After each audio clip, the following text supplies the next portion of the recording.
दोस्तों आज की हमारी इस वीडियो का टॉपिक है ड्यूल स्टार्टर। मतलब दोस्तों इस वीडियो में हम डायरेक्ट ऑनलाइन स्टार्टर के कनेक्शन से हमारी मोटर को चलाना सीखेंगे। आज की हमारी इस वीडियो में हम ड्यूल स्टार्टर की वायरिंग, पावर डायग्राम और कंट्रोल डायग्राम दोनों को बहुत अच्छे से समझेंगे। तो बिना देरी किए हमारी इस छोटी सी और महत्वपूर्ण वीडियो को स्टार्ट कर लेते हैं। दोस्तों इस वीडियो को पूरा देखने के बाद आप किसी भी मोटर को ड्यूल स्टार्टर के द्वारा रन करा पाओगे और आपको ड्यूल स्टार्टर के सभी बेसिक्स भी पता चल जाएंगे।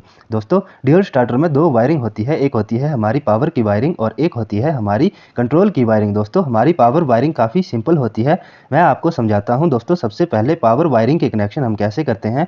दोस्तों जैसे मान लीजिए हमारे पास एक मोटर है, यह मोटर हमारी 3 फेज की है और हमें इसे RYB 3 फेज सप्लाई देनी है। तो सबसे पहले हम बस बार या वायरों की मदद से 3 फेज सप्लाई लेते हैं और इसके बाद हम किसी भी प्रकार का कोई भी ब्रेकर लगाते हैं, जैसे MCB, MPCB, फ्यूज़ या MCCB। मतलब कोई भी ब्रेकर, ये हमारी अपनी इच्छा के ऊपर डिपेंड करता है कि हम कितनी प्रोटेक्शन देना चाहते हैं। जैसा कि हम मान के चलते हैं हमने एक MCCB लगाई है, तीनों फेज़ों को MCCB से कनेक्ट करा दिया।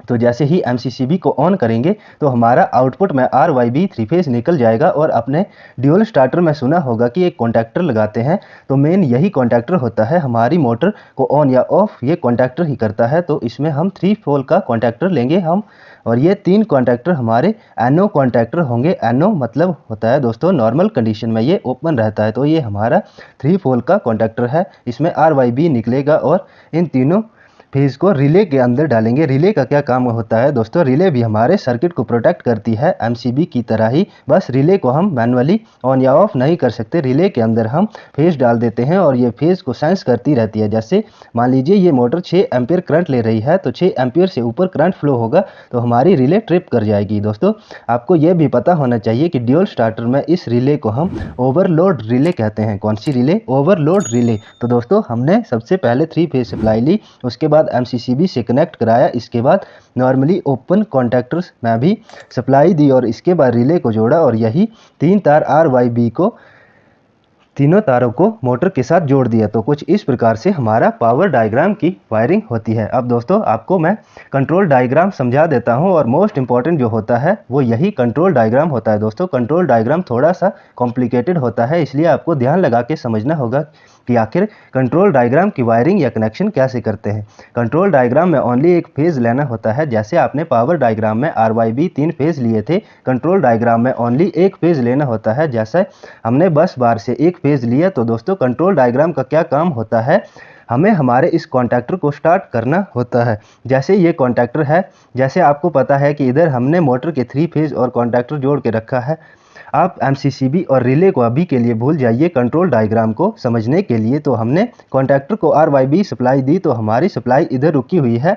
तो जैसे ही हम इस कॉन्टैक्टर को हाथ से दबाते हैं तो हमारी सप्लाई इधर से जाने लगती है। तो दोस्तों इसको हम हाथ से नहीं दबाएंगे, हम इसको जो हमारे पुश बटन होते हैं उससे ऑन या ऑफ कराएंगे। तो दोस्तों इस कॉन्टैक्टर पर लिखा होता है कि हमारा कॉन्टैक्टर 220 वोल्ट का है, 415 वोल्ट का है या फिर 110 वोल्ट का है। मतलब जितने वोल्ट पर हमारे कॉन्टैक्टर की कॉइल ऑपरेट होगी, कॉन्टैक्टर कॉइल की वोल्टेज अलग होती है और कॉन्टैक्टर फेज की वोल्टेज मतलब RYB अलग होती है।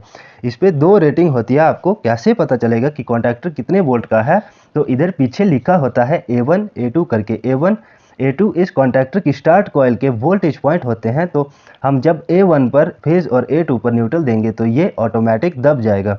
तो हमें क्या करना है, हमारे ऑन पुश बटन से कॉन्टैक्टर को ऑन करवाना है। तो हमारे कंट्रोल डायग्राम में जो ये फेज आया है, सबसे पहले यहाँ पर एक रिले का यूज़ करेंगे। दोस्तों हमारी जितनी भी रिले होती है इनके पॉइंट सभी NC होते हैं। NC का मतलब दोस्तों नॉर्मली क्लोज, मतलब ये नॉर्मल कंडीशन में क्लोज रहते हैं, नॉर्मली क्लोज। पर दोस्तों जब हमारी मोटर ज़्यादा करंट लेने लग जाए तो हमारी रिले NO हो जाएगी, मतलब दोस्तों नॉर्मली ओपन हो जाएगी। अब आपको अच्छे से बताता हूँ NO और NC क्या होता है। अगर हमारी मोटर 6 एम्पियर ले रही है और नॉर्मल कंडीशन में है तो हमारा फेज ऐसे ही टच रहेगा NC कंडीशन में और करंट इधर से उधर चलता रहेगा। बट जैसे ही ये मोटर 6 एम्पियर से ज़्यादा करंट लेगी, रिले ऑटोमेटिक ट्रिप कर जाएगी और ये जो पत्ती है इस फेज में कुछ इस प्रकार से नॉर्मली ओपन हो जाएगी, मतलब NO कंडीशन में आ जाएगी। तो दोस्तों हम क्या करेंगे, इसी फेज से हमारे कॉन्टैक्टर को सप्लाई देंगे ताकि जब हमारी मोटर ज़्यादा करंट लेगी तो रिले के थ्रू ये पत्ती बैंड हो जाएगी और जो हमारी सप्लाई कॉन्टैक्टर में जा रही थी वो अपने आप बंद हो जाएगी। तो दोस्तों इसको मैं इधर समझाता हूँ, आपको अच्छे से समझ आ जाएगा। तो दोस्तों ये जो हमारा फेज़ आया है, फेज़ हमारा सबसे पहले NC कॉन्टैक्टर में जाएगा, मतलब ओवरलोड रिले में जाएगा। OLR का NC कॉन्टैक्ट जाएगा। अभी नॉर्मल कंडीशन है तो फेज़ इस रिले से मिलता रहेगा। तो इसके बाद आपको पता है हमारे 2 पुश बटन होते हैं, एक स्टार्ट और एक stop push button. Start button को ग्रीन कलर का और स्टॉप बटन रेड कलर का होता है। तो अब हम क्या करेंगे, सबसे पहले इसमें एक स्टॉप बटन को जोड़ेंगे। अब मैं आपको बताता हूँ ये कैसे काम करेगा। तो दोस्तों हमारा स्टॉप पुश बटन कुछ एक प्रकार का NC बटन होता है और हमारा स्टार्ट बटन एक तरह का NO होता है। और इसके बाद यहाँ पर स्टार्ट बटन को जोड़ देता हूँ। ये स्टार्ट बटन दोस्तों स्टार्ट और स्टॉप बटन का क्या काम होएगा वो भी आपको समझाता हूँ। जैसे हमारी ये रिले है, ये NC है तो सप्लाई निकालता रहेगा और हमारे फेज़ वायर यहाँ स्टॉप पुश बटन तक आ जाएगा। स्टॉप पुश बटन का काम ऐसा है दोस्तों, जैसे ये स्टॉप पुश बटन है, स्टॉप पुश बटन भी NC एक तरह का NC बटन है। NC मतलब ये दोनों कॉन्टैक्टर एनी टाइम आपस में टच है।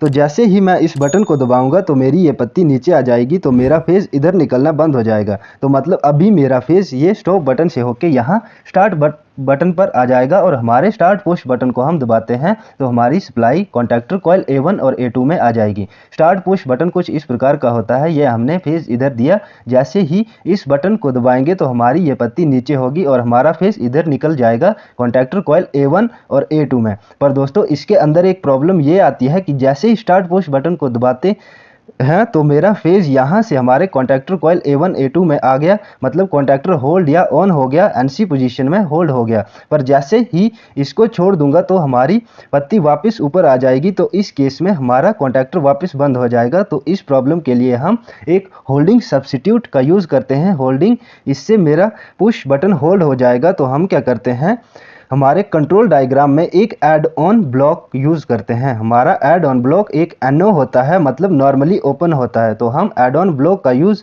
ये हमारे स्टार्ट पुश बटन से पहले और स्टार्ट पुश बटन के बाद में कुछ इस प्रकार से जोड़ देते हैं, मतलब स्टार्ट पुश बटन के पैरेलल में कुछ इस प्रकार से। तो इससे हमारा बटन होल्ड हो जाएगा और मोटर चालू होएगी।